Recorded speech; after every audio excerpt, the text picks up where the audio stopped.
You ready? So you want to be a gold miner? I've been in this a while, going back to the days of post tags and hand-drawn map. It's an adventure. We all dream of making a big discovery.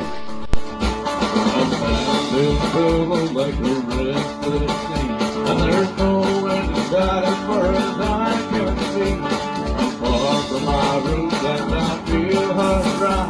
But I keep rolling on and I really don't know why. I don't have to do this. I get to do this.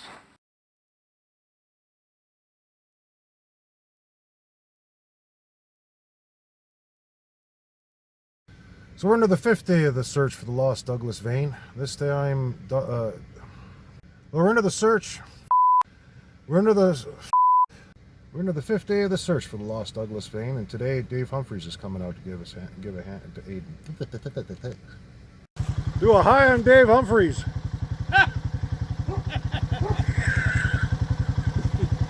What? I'm sorry, you say something?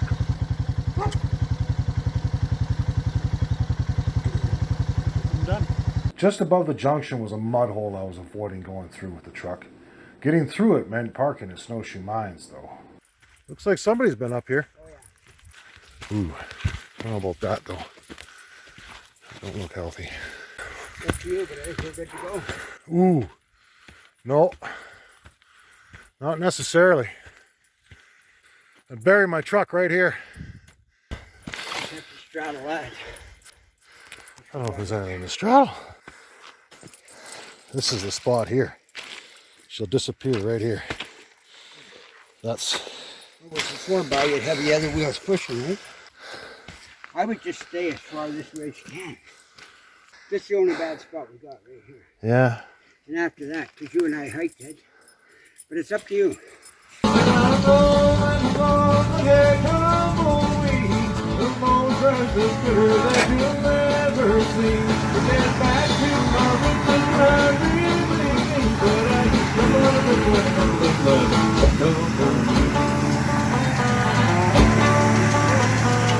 You're done.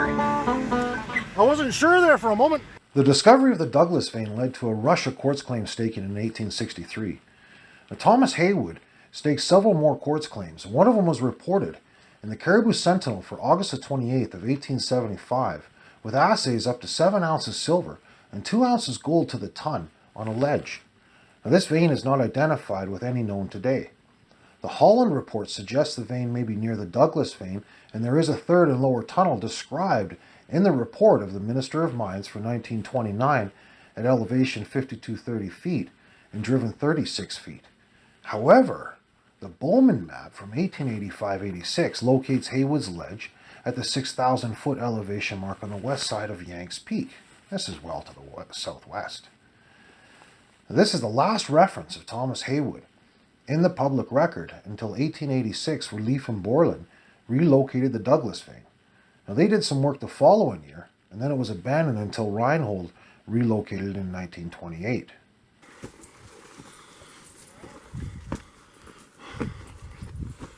I'm on a tailings pile, I'm certain of it. Fucking massive quartz. Massive quartz.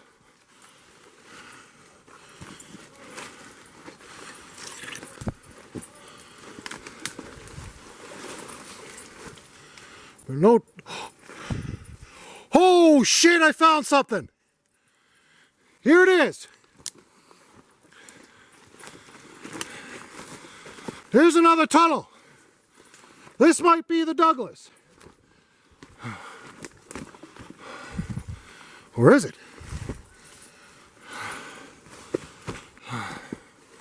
This is the second tunnel, and it's at the elevation of 5,350 feet. The work here was ambitious. The vein is 5 feet wide. The tunnel was driven 90 feet with a raise to the surface at 50 feet before branching off for another 60 feet to the northeast. Now, 50 feet inside this tunnel, the width of the quartz increases significantly as the veins converge. Let's see what's up here.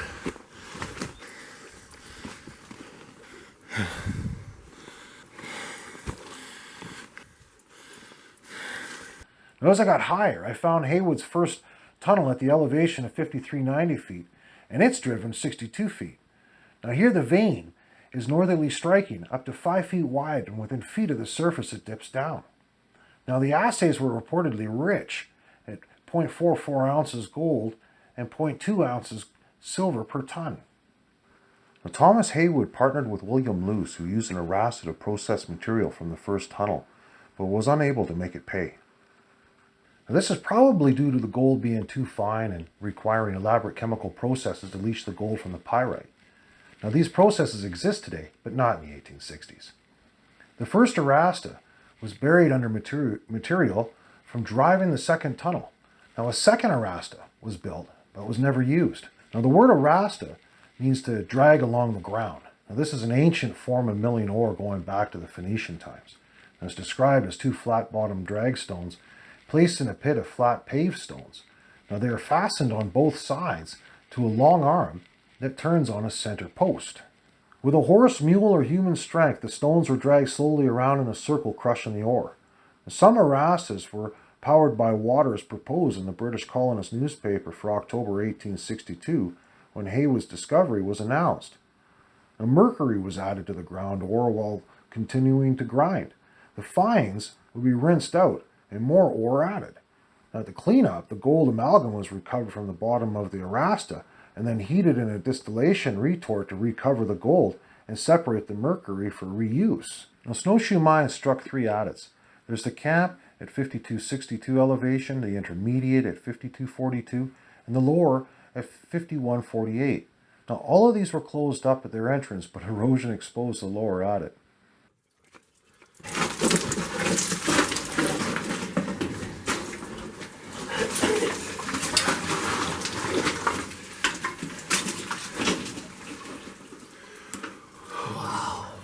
You can't cut the darkness out here.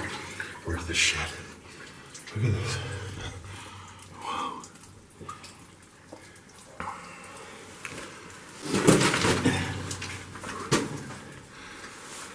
Now, except for playing on my anxiety, the tunnel appeared stable. Now we moved forward slowly as I carefully placed each step. It was so dark in there. Rail's still in, eh? I just bought one of my boots. Yeah, the rail's in.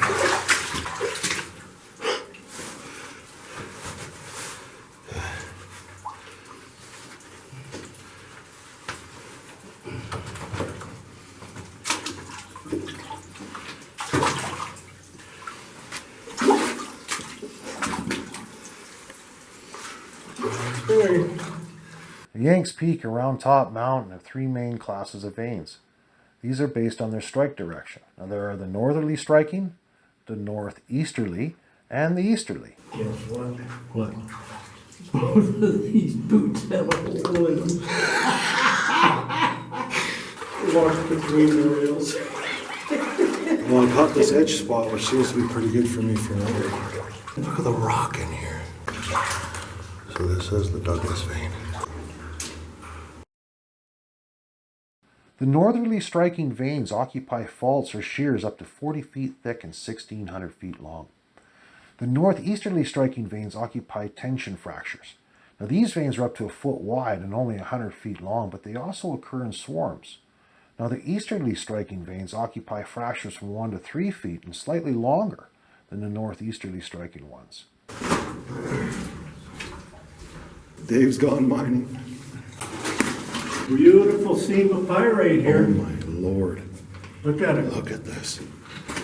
Only one boot's full of water. It's 95. Now in some instances, these veins do not occupy a single fracture, but form along 2 directions of fracturing, of which one or the other may dominate.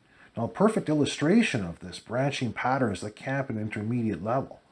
Now the main vein is formed along a northerly striking fault, and small strands are branching off along northeasterly fractures.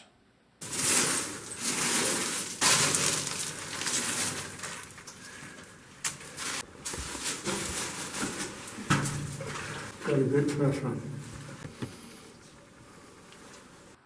Vein mineralization shows anchorite is common but not the universal gangue mineral. It is a source, though, for anchorite in the country rocks. Pyrite is the most abundant of the vein sulfides and occurs in irregular masses and disseminated grains. Here's the drill hole. Oh yeah. There's one. There's another one up there. These are their boring holes. He got a better hammer than me. Look at it. He dug quite a gopher hole there. Assays indicate the quantity of gold is closely related to the amount of pyrite in a vein. The reddish-brown color of anchorite is distinct from the yellow-brown color of pyrite. You see it? Didn't you get a picture of that?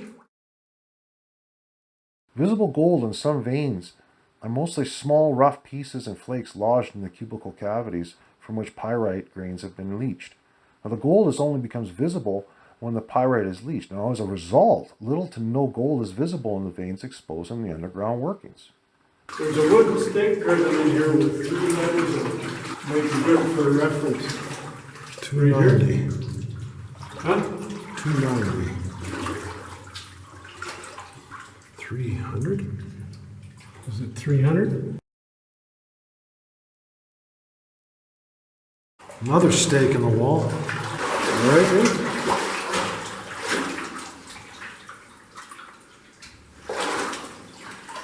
The veins are closely associated with the dominant northerly striking faults.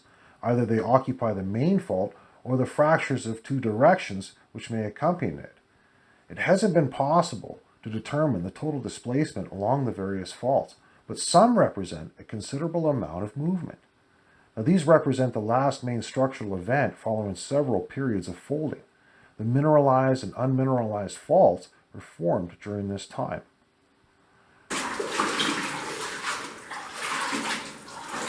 Holy f***. Is that primer cord? Well, maybe not. I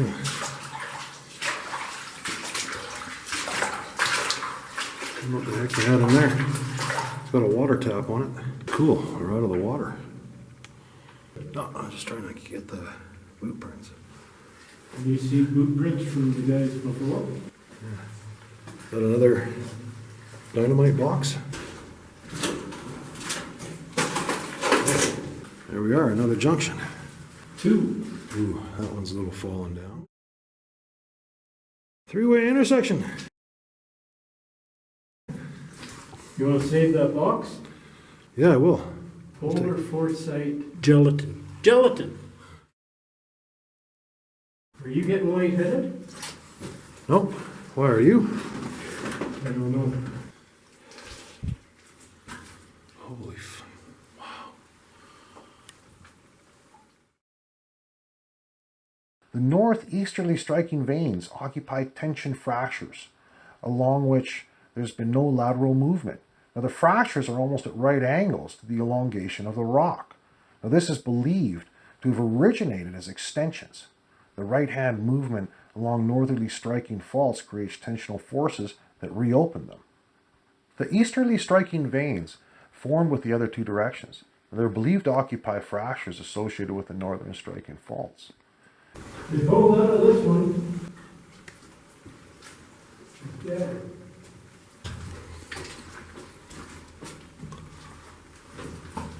See, they pulled out. Right here, they started pulling the rail out.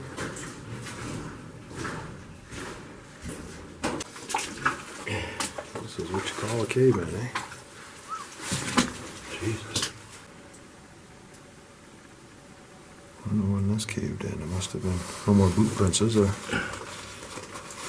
Nope. Yeah, there's no compaction going over the top of that either.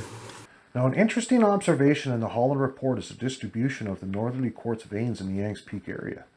You see, there are 4 veins that occupy faults that appear to be in a line.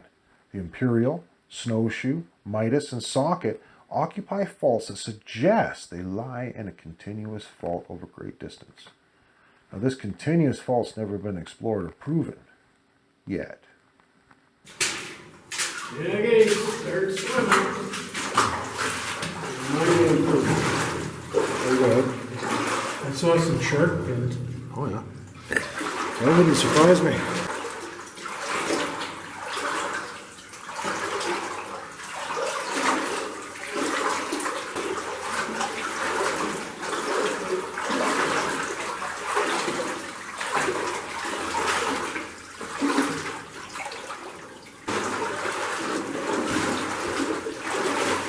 thing's for certain. It's safe. About as safe as it gets coming in here.